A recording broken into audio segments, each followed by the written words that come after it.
Good morning, my brothers and sisters. Welcome to episode number 73 in the book of Hebrews. And today is going to be the best of Hebrews, volume 4. We're just going to look back at chapter 11, the so-called Hall of Fame of Faith.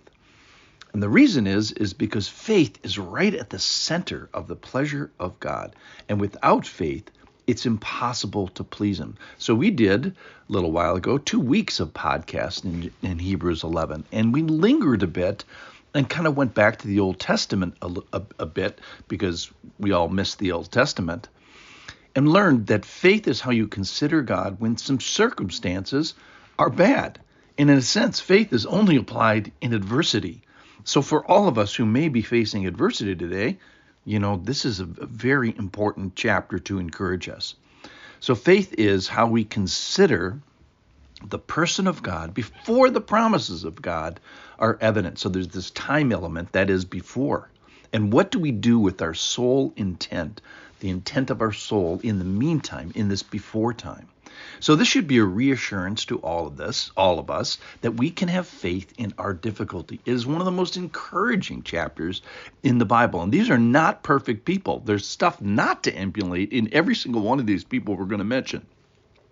But the point of the chapter is to highlight how they wrestled with faith and came to a conclusion about faith. So we too, like them, live in a world before the promises of God are fully evident. So we have a lot to learn. We live in the same milieu as they did. So from Abraham, we learned that he had faith when he didn't know where he was going. So he had directional faith. And from Sarah, we learned that she has a faith because she considered him faithful. So she thought about God in a certain way. So she had a faith in her world before the promises were true, specifically in the way she considered God. So Sarah had a considered God. Then there's those who have this goal in life, who they wanted to die in faith. That is, they wanted to take their faith all the way to the end, the finish line. And we have enough from God to be confident in all the way to death.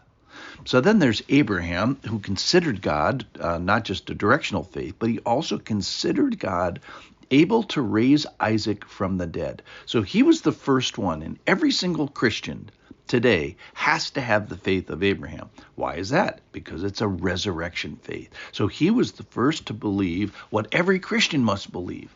That is that Jesus was raised from the dead and God has resurrection power. And then from Isaac, we learn this, that his faith was demonstrated in prayer, and specifically a prayer that time traveled. So a timeless prayer, because we learned from him that you can shoot down the corridor of time to influence the future. And so we can have faith in our prayers going down to future generations. Then Moses considered the reproach of being with the people of God as precious, more precious than the gold that he had been raised with. And so from Moses we learn the value of faith. And then the Israelites. So 100% of the surviving Israelites had faith in the blood. They were under the blood of the doorpost of the Passover. And then they voted with their feet in going down the 3,500-foot deep Red Sea. So they had this blood faith, which is so important because in Hebrews we find out that there's a better blood.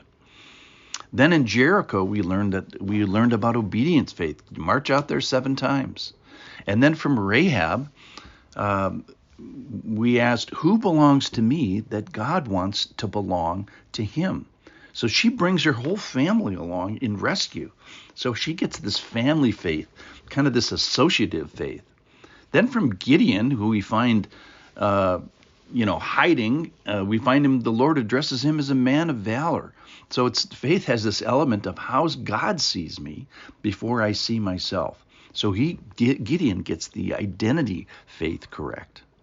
Then from Barak, we find a faith of renewed obedience for something the Lord had told him a long time ago. So he demonstrates this renewed faith in an old request. And then from Samson, we find a guy who gives everything only to obtain a beginning. So he has, in a sense, an incomplete or unfinished task, just like everybody else. They didn't quite get it all. Then from Jephthah, he chose the person of God despite the knuckle-headed people of God. And he fights bravely externally eventually in the story, but he fights internally, and he demonstrates that this battle is internal, and he gets the internal battle right before he gets the external battle right. Then from Samuel, great line in him in chapter 3 of 1 Samuel, where he learns he grew, and the Lord was with him, and he let none of his words fall to the ground. So from Samuel, we learned a word-honoring faith. So faith is using the future, that is the promises of God, to help with our present and help in our hard circumstances. And then the Hebrews chapter 11 ends with this anonymous list of people who wandered and were killed with the sword, and who were stoned, and who were sawn in two. And all these, though they were commended for their faith, did not receive what was promised. And they're described as the world not being worthy of them. So they had this worthy faith. So you may find that your faith, as you struggle with faith, is anonymous and unfamous and secret and certainly difficult, maybe more private, but probably heroic. It'll be transformative and internal. It'll involve obedience of action, and then this discipline and difficulty of the mind and of the soul. And here's the thing, is God has given you his presence, the reality of his person, so that you may have faith. You have everything you need. You have himself and the person of God. So as you struggle with directional faith and considered faith and resurrection faith and blood faith and family faith and identity faith and all these other kinds of faith, know that God has given you everything you need to please him with faith. And someday we'll find you in your Hall of Fame of Faith. See you there.